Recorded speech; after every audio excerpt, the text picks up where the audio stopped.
மாமனார் வச்சுக்கிட்டு என்ன நடந்தது? நீங்கள் சொன்ன பிரகாரம் மாமனை போய் சந்தித்தோம். நீங்கள் சொன்ன வார்த்தை கை தொட்டு தூக்கி விடக்கூடாதுன்னு தான் சொன்னீங்க. மாமனாகப்பட்ட ஆதிமாய கண்ணன் என்ன சொன்னார் தெரியுமா?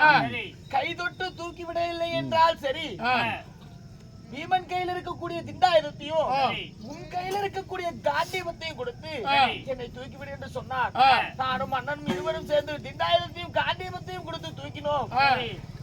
தூக்கி உடனே பிடித்து விட்ட உடனே நாங்க கீழே விழுந்து விட்டோம்.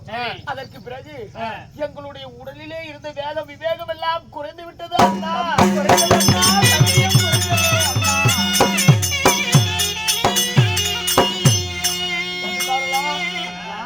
மாமன் எப்படி இருக்கிறார்?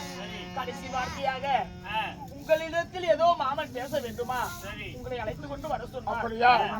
பாருங்கள் என்று சொன்னாங்க. பாருங்கள் போகலாம். பாஞ்சாலி திரௌபதி எங்கே? பாருங்கள் போகலாம்.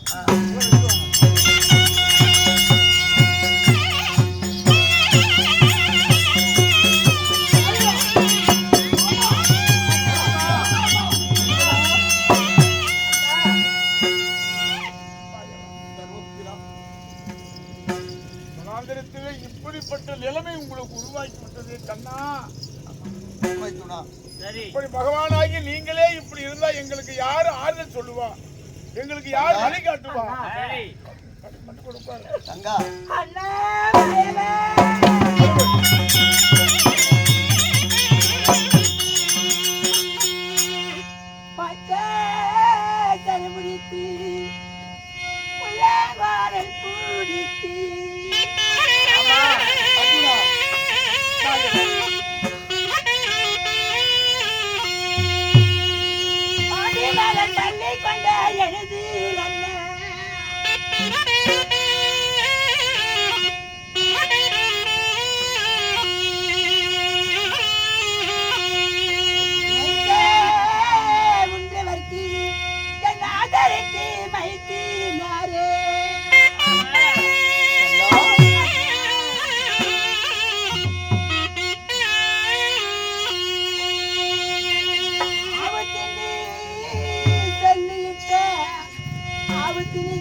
படுகளத்திலே பாண்டவர் ஐவருக்கும் வெற்றி பெற்று கொடுத்தீர். இந்த அஸ்தாபுரத்தை எனக்கு முடிசூட்டி வைத்து அரசால வைத்து மாமா, இப்படியெல்லாம் ஐவருக்கு உதவி செய்த தாங்கள் இந்த நிலைமையில் ஆன காரணம் என்ன? என்னப்பா இதெல்லாம் விதியின் பயன். சரி, இருந்தாலும் என் தம்பிமார் ஏன் அவருடைய கதையும் வில்லையும் சிரசு மேல் வைத்து வந்த காரணம் என்ன? தர்மபுத்திரா, இதுவரையிலும்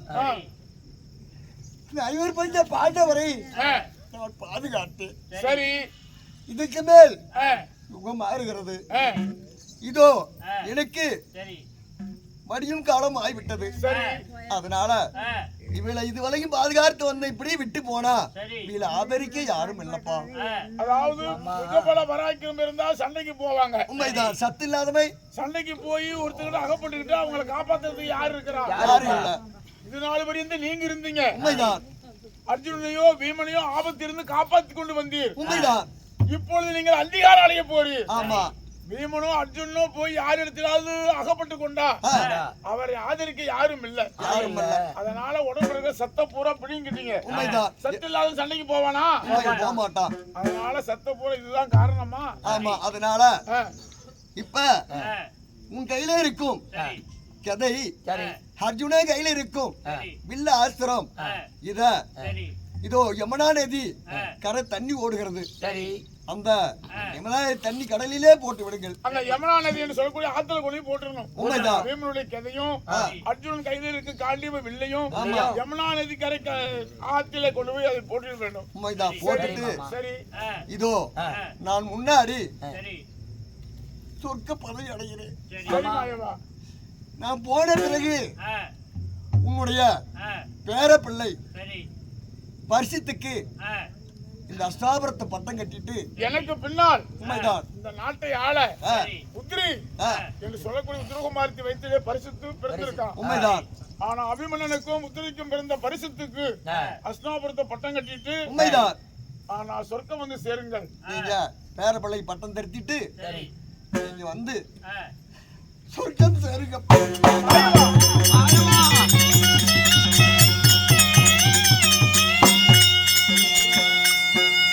மாயவா, தர்மபுத்திரா, இனிமேல் உன் தர்மம் இங்க நிலைக்காது. உண்மைதான். உன் தர்மம் இங்க நிலைநாட்ட முடியாது. உன் பேச்சு செல்லாது, உன் தர்மம் நிலைக்காது. அதனால கலியுகம் பிறக்குது. கலியுகம் பிறக்குது அப்படி சொல்றீங்களே. ஆமா. கலியும் பிறக்கிறான், கலியும் பிறக்கிறான், கலியும் பிறக்கிறான்னு சொல்றீங்களே. ஆமா. களி எங்க மாமா பிறக்கிறான், எப்படி பிறக்கிறான், எப்படி தெரியும் எனக்கு? அப்படியா? உன்னுடைய அரண்மனையிலேயே கலியும் பிறக்கிறான்பா. ஓஹோ, அப்படியா? ஆமா. இதை பற்றி சிறிய நேரத்தில் தெரிஞ்சுக்குவேன். அத நீயே தெரிஞ்சுக்க சொல்ற. ஆமா ஆமா. சரி மாயா, சொல்லி தெரிய தேவையில்ல. அதனால சென்று வருகிறேன். மரணமாக என்னுடைய நாமத்தை உச்சரித்து ராமா ராமா ராமா என்று என் ஆபத்தியை உத்தரித்து என் பதவி வந்து சேருகிறேன்.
அந்திகாலம் அடைந்து விட்டார். புது வேஷ்டி, புது துண்டு வேணும். எடுத்துட்டு கல்வம் பதிச்சு போனாங்க. பூ இருக்குதா? பூ வேணும்ல, இப்ப போடணும்ல, இப்ப கற்பூரம் போடுறீங்க. கேளுங்க சபையோர்களே. பகவானாகிய நாராயணன் அந்திகாலம் அடைந்து விட்டார். ஆத்துல இருக்கிற கல்லை தான் கொண்டு வந்து கோயில நடுறோம், சாமியை கும்பிடுறோம். நம்மளோட நம்பிருமா ஆமா அதனால அவர் போட்டிருக்கிற வேஷம் கிருஷ்ண வேஷம் ஆமா பகவான் இப்பொழுது திரேதா துபாபடி குலத்தில் பகவான் அங்கீகாரம் அடைந்து விட்டார் அடைந்தார் அதனால கற்பூரம் பொருத்துவாங்க எல்லாரும் வந்து கையில் உள்ள காணிக்கைய அவர் மடியில செலுத்தி பகவானாகிய கண்ணனை கும்பிட்டு போங்க கும்பிட்டு உட்காருங்க கதை நிறைய இருக்கு தரிசனம் செஞ்சுக்குங்க கற்பூரம் சுத்தி எல்லாரும் அவங்க கையில் உள்ள காணிக்கணும் செலுத்தி ஆனா பகவானை தரிசனம் செய்யுங்க